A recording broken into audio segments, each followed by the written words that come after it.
દર વર્ષે Tata group of company દ્વારા સ્માર્ટ ઇન્ડિયાના નિર્માણમાં યુવાનોની ભૂમિકાની શાળા કક્ષાએ જેએસ કુમાર વિદ્યાલય ખાતે સ્પર્ધા યોજાઈ હતી.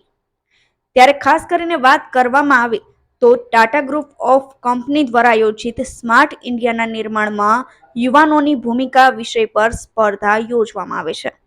ત્યારે લીંબડી કેળવણી મંડળ સંચાલિત શ્રી ગીજુભાઈ શુકલકુમાર વિદ્યાલય લીંબડી ખાતે આ સ્પર્ધાનું આયોજન કરવામાં આવ્યું હતું. ત્યારે આ શાળામાં નિબંધ સ્પર્ધાનું આયોજન કરવામાં આવ્યું હતું, જેમાં પરમાર માધવ બળદેવભાઈ પ્રથમ નંબર મેળવેલ છે, કુંજેરા કેવિન દિનેશભાઈ દ્વિતીય નંબર મેળવેલ છે અને વાઘેલા જયદીપ જયેશભાઈ તૃતીય નંબર મેળવેલ હતો. ત્યારે આ સ્પર્ધામાં ભાગ લેનાર તમામ વિદ્યાર્થીઓ અને નંબર પ્રાપ્ત કરનાર તમામ વિદ્યાર્થીઓને LKM ટ્રસ્ટીશ્રીઓ તથા શાળા પરિવાર દ્વારા ખૂબ ખૂબ શુભેચ્છાઓ પાઠવવામાં આવી હતી. કલ્પેશ વાઢેરનો report, Gujarat national TV news, Surendranagar.